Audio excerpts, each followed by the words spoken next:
Hi అండి, అందరికీ నమస్కారం. ఈరోజు మనం డ్రమ్ స్టిక్స్ కర్రీ ఎలా తయారు చేసుకోవాలో చూద్దామండి.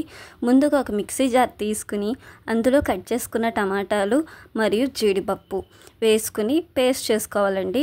ఈ పేస్ట్ ఎందుకు అనుకుంటున్నారా, కర్రీ మనకి బాగా థిక్గా గుజ్జుగా రావాలి అనుకుంటే ఈ పేస్ట్ని వేయడం వల్ల మనకి గుజ్జుగా వస్తుంది. అలా పేస్ట్ చేసుకుని పక్కన పెట్టుకోవాలి. ఒక ప్యాన్ పెట్టుకుని అందులో ఒక 2 స్పూన్స్ ఆయిల్ అండ్ 1 స్పూన్ నెయ్యి వేసుకోవాలండి. ముందుగా మనం ఇలా కట్ చేసుకున్న కొత్తిమీర, అల్లం వెల్లుల్లి పేస్ట్, డ్రమ్ స్టిక్స్ అండ్ ఉల్లిపాయ అండ్ పచ్చిమిర్చి ఇలా రెడీ చేసుకున్న వాటిని మనం మిక్స్ చేసుకుని పేస్ట్ని రెడీగా ఉంచుకోవాలండి. తర్వాత ఆయిల్ అయితే కాగిందండి. సో కాగిందా లేదా అని ఇంకోసారి చెక్ చేస్తున్నాను. చెక్ చేసిన వెంటనే కాగిన వెంటనే మనం ఏం చేయాలి అంటే తాలింపు సరుకులు అయితే వేసుకోవాలండి.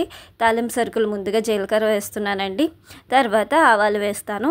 సో ఏదైనా విడివిడిగా వేయడం కలిపి వేయడం రెండూ ఒకటేనండి. కాకపోతే ఇలా విడిగా వేస్తే టేస్ట్ ఉంటుందంట, ఎవరో చెప్పారు. మినపప్పు, అలాగే చిన్న దాసిన చెక్క ముక్క, అలాగే 2 ఆకు, అలాగే 2 యాలకులు కూడా వేస్తున్నానండి. అదిగోండి యాలకులు, అలాగే 2 లవంగ మొగ్గలు కూడా వేస్తానండి. సో ఇదంతా మసాలా ఫ్లేవర్ రావడం కోసమని అన్నీ కొంచెం లిమిటెడ్గా వేస్తున్నాను. నేనైతే ఒక 3 వచ్చేలాగా కర్రీ చేస్తున్నానండి. సో అందుకని ఈ క్వాంటిటీలో తీసుకున్నానండి. సో ఇలాగ మీడియం ఫ్లేమ్లో పెట్టుకొని అవి ఏగేంత వరకు కలుపుకుంటూ ఉండాలండి. సో డ్రమ్ స్టిక్స్ కర్రీ అంటే ఏంటి అనుకుంటున్నారు? ములక్కాడ కర్రీ అండి. సో ములక్కాడని డ్రమ్ స్టిక్స్ అంటారు. కొంచెం ఇంగువ కూడా వేస్తున్నా. ఏ కర్రీలో అయినా ఇంగువ వేస్తే టేస్ట్ బాగుంటుందంట. సో ఎక్కువ బ్రాహ్మిన్స్ తింటారంటారు. సో మనం కూడా తినచ్చు. అలాగే కట్ చేసుకుని ఉల్లిపాయ ముక్కలు అండ్ పచ్చిమిర్చి ముక్కలు కూడా వేసేసి మీడియం ఫ్లేమ్లోనే లేత బంగారపు కలర్లో వచ్చేంత వరకు కలుపుకుంటూ ఉందామండి. సో ఇలాగ మీడియం ఫ్లేమ్లోనే ఎందుకు అంటున్నానంటే అది గమ్ముని మాడకుండా ఉంటుంది, అలాగే మనకి రుచిగా కూడా వస్తుంది, సమానంగా ఎగుతుంది. అలాగే మనం దంచి పెట్టుకున్న అల్లం వెల్లుల్లి పేస్ట్ కూడా వేసేసి ఇంకోసారి కలుపుకుంటూ ఉందామండి. ఉల్లిపాయలు ఇలాగ వేగుతున్నప్పుడు అల్లం వెల్లుల్లి పేస్ట్ అయితే అది బాగా పడుతుందండి, అందుకని ముందే వేస్తేస్తామన్నమాట. సో ఇది లేత బంగారపు కలర్లో వచ్చిన తర్వాత మనం మిక్స్ చేసుకున్న పేస్ట్ ఉంది కదండి, టమాటా పేస్ట్. సో దాన్ని కూడా వేసేసి కొంచెం వాటర్ కూడా పోసి మళ్ళీ కలుపుకుందామండి. సో జార్లోనే కొంచెం వాటర్ పోసి నేను అందులో పోసేసుకుంటున్నాను. సో జీడిపప్పు వేయడం వల్ల కమ్మదనం అయితే వస్తుందండి. సో ఈ కమ్మదనం కోసమే జీడిపప్పు అనేది వాడతాము. ఇన్కేస్ మీకు ఇష్టం లేకపోతే జీడిపప్పు అందులో పల్లీలైనా వాడుకోవచ్చు.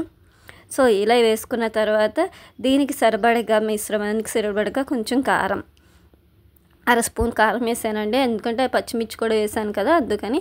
అలాగే ధనియాల పొడి 1/2 స్పూను, అలాగే కొంచెం పసుపు కూడా వేస్తానండి. పసుపు కూడా వేస్తున్నాను. అలాగే మనం తర్వాత ఏం చేయాలి, ఇంకా కొంచెం మసాలా పొడి కూడా వేస్తున్నాను. నా దగ్గర ఉన్న మసాలా పొడి. ఇన్ కేస్ మీ దగ్గర లేకపోతే స్కిప్ చేయొచ్చు, దానికి కంపల్సరీ వేయాల్సిన అవసరం అయితే లేదు. అలాగే కొంచెం ఉప్పు కూడా వేస్తున్నాను. అలాగే ఉప్పు కూడా వేసి ఒకసారి కలిపేసుకొని మనం దగ్గరికంటే వచ్చేంత వరకు ఇలా ఉడికించుకోవాలండి. ఇలా దగ్గరికి వచ్చాక కూడా మనం కట్ చేసుకున్న ములక్కాడలను అందులో వేసేసుకుందామండి. సో ఇలాగ వేసుకోవడం వల్ల ఆ ములక్కాడికి ఆ పేస్ట్ అనేది బాగా పడుతుందండి. సో ఇలాగ కలుపుకుంటూ ఉండాలండి. సో నేనైతే ఒక 3 విజిల్స్ కుక్కర్లో పెట్టేశానండి. ఒక 4 విజిల్స్ వచ్చాక మళ్ళీ ఓపెన్ చేసి మీకు చూపిస్తున్నాను.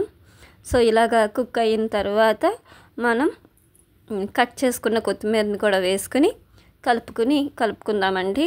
సో డ్రమ్ స్టిక్స్ని ఇలాగ కుక్కర్లో పెట్టేయడం వల్ల ఈజీగా కుక్ అయిపోతాయండి. అదే మనం విడిగా ఉడికించుకోవాలన్నా ఎక్కువసేపు నుంచోవాల్సి వస్తుంది. అందుకని కుక్కర్లోకి పెట్టిన ఒక 4 విజిల్స్ 5 విజిల్స్ వస్తే సరిపోతాయి. ఇంకా అయితే పేస్ట్ అయిపోద్దండి. సో ములక్కాడ కర్రీ రెడీ అండి. టేస్టీ ములక్కాడ కర్రీ. ఒక్కసారి ట్రై చేసి ఎలా ఉందో చెప్పండి. Thanks for watching. Please subscribe.